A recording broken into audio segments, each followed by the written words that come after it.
Bom, é um prazer estar aqui no Fórum da Liberdade. O Instituto de Estudos Empresariais começou isso há 20 anos atrás. Vocês têm essa tradição de luta e enfrentaram aí os problemas no Sul esses últimos 10, 15, 20 anos e conseguiram abrir uma janela de luz nesses debates a respeito de liberdade econômica. Tem grandes empresários. O Gerdau é um campeão da liberdade há anos, defende isso, antes até da empresa ser tão grande e forte como é hoje, ele já era um liberal, e é um exemplo de comportamento, como empreendedor, como líder de comunidade, e para mim é sempre um motivo de satisfação estar aqui, porque eu me sinto em casa realmente do ponto de vista intelectual. A tese que eu vou apresentar para vocês aqui hoje é uma tese. Eu estou bastante confiante a respeito da plausibilidade da hipótese que eu vou apresentar. E nós somos prisioneiros cognitivos, para usar a linguagem do professor Douglas North, que é o prêmio Nobel, que nós tivemos o prazer também de assistir aqui ontem. Nós somos prisioneiros cognitivos, nós estamos prisioneiros do nosso próprio espaço mental, dessa própria construção que criamos no Brasil, e cuja tradução principal, eu, como eleitor, não tenho um candidato em quem votar 2, 3, 4 eleições, porque eu posso escolher entre o social reformista Ciro Gomes, entre o social populista Antony Garotinho, entre o social sindicalista Lula, o social democrata programático Serra ou Fernando Henrique, e assim por diante. Então, o Brasil é prisioneiro da armadilha cognitiva social-democrata. Baixo crescimento, desempenho econômico medíocre, e eu vou traçar aqui uma história curta de como nós produzimos essa prisão, de por que o Brasil, que foi um país que no século passado, nos primeiros 70, 75 anos, foi a economia que mais cresceu no mundo, 7,3%, 7,4%, por 70 e poucos anos ininterruptos, à frente, inclusive, do Japão, porque o Brasil foi atingido em pleno ar, fulminado, quebraram a dinâmica de crescimento do país, e nós estamos prisioneiros dessa armadilha de baixo crescimento. Essa história é relativamente curta e relativamente simples. Ela começa no crepúsculo do governo militar, onde você tem uma centralização, governo federal, os braços armados da intervenção estatal são as empresas estatais, Telebrás, Eletrobras, Portobras, Siderbras, Nuclebras, etc.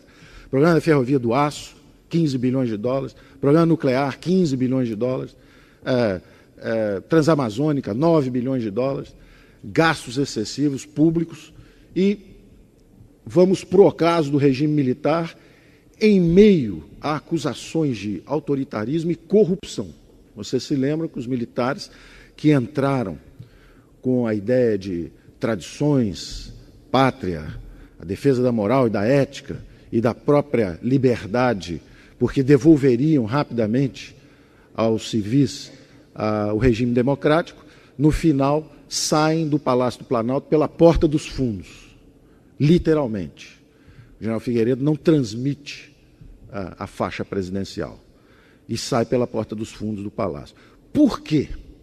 A direita sai desmoralizada e a esquerda é atraente, porque a esquerda, e de novo eu faço referência ao que o professor Douglas North disse ontem, a eficiência do mercado político. Como é que o mercado político pode ser eficiente se as alternativas são: você é de direita, portanto autoritarista e corrupto, ou você é a favor da democracia e da justiça social, e você é de esquerda?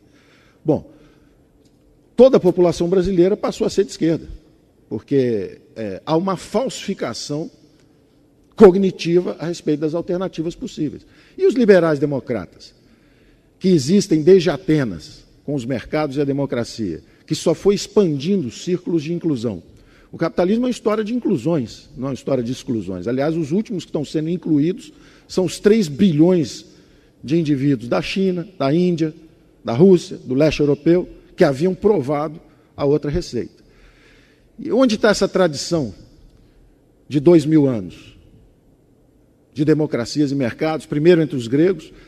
Esparta, militarista e autárquica, ganha a Guerra do Peloponeso e começa o declínio da civilização grega. Não é acidente. O socialismo é um episódio relativamente curto da história humana, sangrento bastante pelas reações que produziu, não é? 2 guerras mundiais, 120 milhões de pessoas atingidas, mortas, ou em combate, ou por torturas e repressões internas. A sociedade aberta quase faleceu no século passado, foi asfixiada pelos 2 extremos, pelo socialismo e pelo comunismo de um lado, nas sociedades fechadas, e pela reação nacional socialista, que era o nazismo, de um lado, também extremo. E onde estão os liberais democratas, que eram a favor de democracia e economia de mercado, os amigos da liberdade, sempre ameaçados pelos 2 extremos. E não são conservadores. Conservador é quem quer conservar. Os liberais nunca quiseram conservar. Assistimos ontem também a conversa sobre a grande sociedade de livre acesso, né? Que é o que a democracia e os mercados têm feito. E o socialismo, então, é absorvido pela grande sociedade aberta simplesmente como uma síntese de solidariedade. É a única coisa que restou do socialismo aproveitável, né? Ele entra no lugar da religião, que ele sempre detestou, ele entra no lugar da solidariedade, do instinto de solidariedade, que realmente, numa organização global, há inseguranças no coração do homem, o indivíduo se sente desprotegido e precisa da tal rede de proteção social. E fica, então, aquela falsa promessa de que com o socialismo você pode entregar aquilo. Ora, as populações que se entregaram a essa busca implodiram e estão hoje tentando reingressar no capitalismo globalizado, sem encargos sociais, sem encargos trabalhistas, sem proteções e pedindo pela inclusão do lado de cá. O Brasil, sociedade politicamente fechada, início dos anos 80, tateando no escuro, procurando uma direção. Se você é um democrata, está a favor do restabelecimento do regime democrático e é a favor da justiça social, junte-se a nós. E começa uma competição infernal de um mercado político ineficiente, porque ele é prisioneiro de uma mentalidade equivocada, obsoleta e passada. E aí nós temos um fascinante desfilar de tragédias, nas 3 dimensões do nosso grande equívoco, que é essa armadilha social-democrata. Quais são as 3 dimensões? A primeira dimensão são as disfunções financeiras. Então, vamos examinar orçamentos, a história dos orçamentos aí nesses últimos 20 anos, as 2 décadas de democracia. A primeira grande onda intervencionista vem com os militares, que levam os gastos públicos para 22%, 23%, 24% do PIB.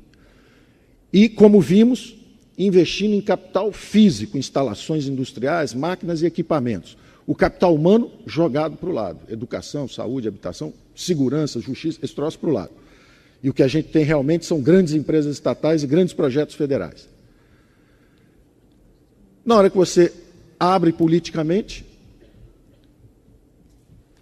a pressão social é colossal pelo resgate da dívida social, né? As desigualdades de oportunidades. De um lado, políticos inebriados, em busca do poder finalmente atingido com a abertura política. De outro lado, jovens economistas inexperientes, incultos e em busca da fama e do sucesso fácil. Oferecem soluções rápidas, sem reforma do Estado, sem explicitar esse conflito de reforma do Estado que seria necessário e que nós não fizemos até hoje. Vende-se uma receita fácil. É só congelar preços, usar uma âncora cambial, fazer uma tablita de conversão, está feito o plano cruzado. É uma falsificação da realidade. É como viabilizar a classe política gastar mais, oferecendo uma solução inorgânica, disfuncional, falsa. Aquilo dura 1, 2, 3 anos de glória, implode, explode, o Brasil vai para uma moratória externa, caça bois no pasto, persegue empresários e começa a nossa tragédia financeira. Saímos daquilo ali, vamos para outra disfunção. Aprendemos que não podemos usar política monetária irresponsavelmente, nem dar o calote externo. Então agora vamos usar a política monetária. Aí começa o plano real, bem concebido, interessante, porém também centrado num instrumento. Os primeiros 4 anos de plano real, o valente Gustavo Franco defendendo lá a fronteira, sozinho, cercado de índios por todos os lados, até o ataque final, onde ele é derrubado também, porque não há reforço. Houve déficit fiscal durante os primeiros 2, 3, 4 anos de plano real. Quer dizer, então, você fazer política de estabilização sem reforma do Estado, sem transformações, só na base da política monetária, é como diz hoje o Afonso Bevilacqua, diretor do Banco Central, é fazer cirurgia de córnea com picareta. Que, aliás, ele está fazendo muito bem. Cirurgia de córnea com picareta. Quer dizer, realmente a meta inflacionária vai ser atingida, agora é um custo elevado, porque ninguém mais trabalha. E a fórmula dos políticos é sempre essa. Bota meia dúzia de jovens valentes lá, eles vão defender e vão fazer o que está combinado, enquanto a gente do resto não faz nada. Essa tem sido a forma de defesa da classe política brasileira. É um espremedor de suco de jovens talentos. Os economistas são exprimidos, um a um, viram suco, são usados, enquanto se perpetuam os mesmos políticos lá em cima. E eles vão oscilando. E aí a gente passa tendo analisado essas disfunções são claras. Se você gasta muito, primeiro você causa uma hiperinflação. Aí você aprende, não posso emitir moeda. Agora eu vou emitir muita dívida. Aí você causa 1 trilhão de dívida, quase 500 bilhões de dólares. Uns 3 ou 4 planos Marshall. Dava para reconstruir a Europa 3 ou 4 vezes. Isso foi o que nós gastamos para estabilizar a economia brasileira. E não está garantido, porque a qualquer momento, se o Banco Central sai, está tudo solto outra vez. É lamentável. Então, são disfunções financeiras que, na verdade, são epifenômenos do mesmo mal. São sintomas epidérmicos do mesmo mal. O mal é um só. Gastos públicos de 20% para 40% do PIB. Bom, isso tem também a dimensão política. Qual é a dimensão política? É a desmoralização de todo o espectro político brasileiro. Primeiro estão desmoralizados os partidos de direita fisiológicos que apoiaram o regime militar, autoritário e corrupto. Então vamos agora para o PMDB, que o PMDB é o grande campeão da liberdade, doutor Ulisses, doutor Tancredo, a campanha pelas diretas, etc. Entra lá o PMDB. O que é o PMDB 3 ou 4 anos depois de populismo e demagogia? Com plano cruzado, com coisas desse tipo. Em que se transforma o PMDB? Em algo aparentemente muito feio, porque saem de lá os dissidentes e criam o PSDB em nome da ética. Então, em vez de doutor Ulisses e do Tancredo, aparentemente estariam lá o Newton Cardoso, o Orestes Quercia, etc., e aquilo teria virado um partido de esquerda populista e fisiológico. Então, vamos criar um doutrinário e programático, é o PSDB.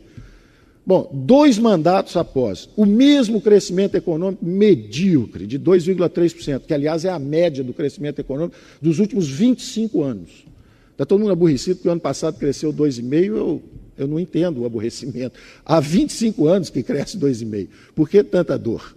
Né? Já era para ter se habituado. É comovente a regularidade desse desempenho medíocre. Deve haver algo sistemicamente errado. Não é? Bom, o PSDB é acusado e perde a eleição em nome da ética, em nome da falta de transparência, por causa das privatizações no limite da irresponsabilidade, não é? Por causa da compra de votos para a reeleição, perdem a eleição e entra a esquerda transparente e ética. E aí nós estamos assistindo todo dia na televisão. É um negócio, é um espetáculo de ética e de transparência absolutamente exemplar. Um exemplo para as novas gerações, para as futuras gerações, está sendo acompanhado no mundo inteiro como o símbolo da nossa transparência e ética, principalmente da esquerda do PT. Ou seja, a desmoralização atingiu todo o espectro. Será que há algo sistêmico? Se uma infecção chamada corrupção atinge todo o espectro político, será que é algo genético? Hipótese 1. Seríamos os brasileiros geneticamente corruptos? Hipótese 2. Será que é sistêmico? Que o sistema político foi também transformado numa feroz disputa por recursos? Se 40% do PIB são repartidos pela grande agência central, o governo comanda hoje 40% do PIB, será que isso não deforma, isso não corrompe a estrutura política? Vale tudo, qualquer acordo, desde que se coloque a mão em 40% do PIB? E que tipo de exemplos isso transmite para a sociedade? Opção 1, se você é jovem, estude bastante, 3, 4 anos no curso superior, depois faça uma pós-graduação, depois trabalhe mais 5, 10 anos, quem sabe um dia você será alguém nesse mercado globalizado com 50 milhões de desempregados. Opção 2, passe um verde e amarelo na cara, jogue meia dúzia de pedras em nome do impeachment, seja eleito prefeito de Nova Iguaçu, o Lindbergh, lá no Rio de Janeiro.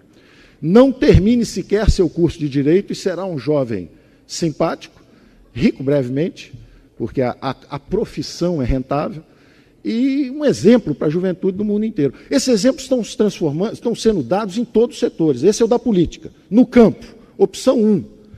Trabalhe bastante, se é um jovem simples e humilde, faça um curso técnico, vá estudar alguma coisa de agronegócio, e quem sabe um dia você será alguém. Opção 2. Receba uma camiseta do MST, um caminhão-pipa, participe de uma passeata, jogue 3 pedras no laboratório da Aracruz e será alguém. Você vai ter dinheiro garantido, esses 40% do PIB estão sendo aplicados no Brasil inteiro, já há universidade rural, ensinando luta de classes, etc. Esses exemplos estão se reproduzindo.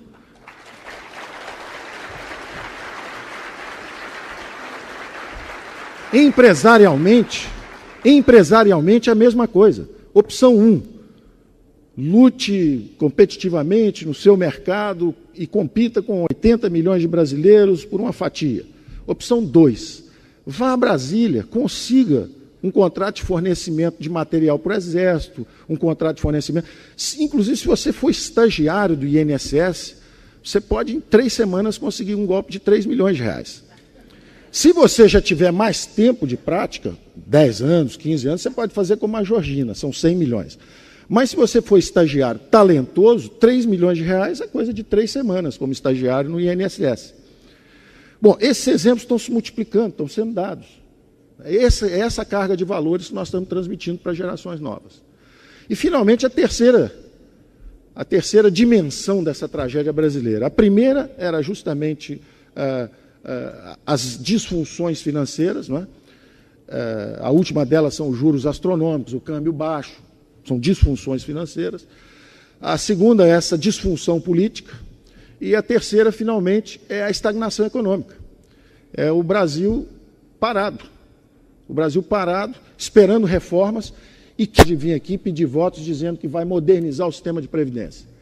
E quem é o social-democrata que tem coragem de dizer que quer mudar as relações de trabalho? A legislação trabalhista obsoleta, anárquica, injusta e impeditiva da criação de empregos. Porque a população economicamente ativa brasileira, 80 milhões de brasileiros, 50 milhões não têm carteira de trabalho assinada. Estão fora do mercado, estão excluídos. Perderam os empregos para os chineses. Não é? E o câmbio é o sinal que está chegando. O que a China, o que a Índia estão mandando de sinal para nós, através desse sistema de mercados internacional e globalizado, é a seguinte informação: vocês têm um pouco de minério, sente em cima disso, e geladeira, sapato, isso deixa que a gente faça para vocês. Então nós podemos assistir uma desindustrialização do Brasil em nome de mercado. Nós não temos economia de mercado, nós não temos neoliberalismo, nós temos socialistas com cartão de crédito. É isso que nós temos tido no Brasil por 20 anos.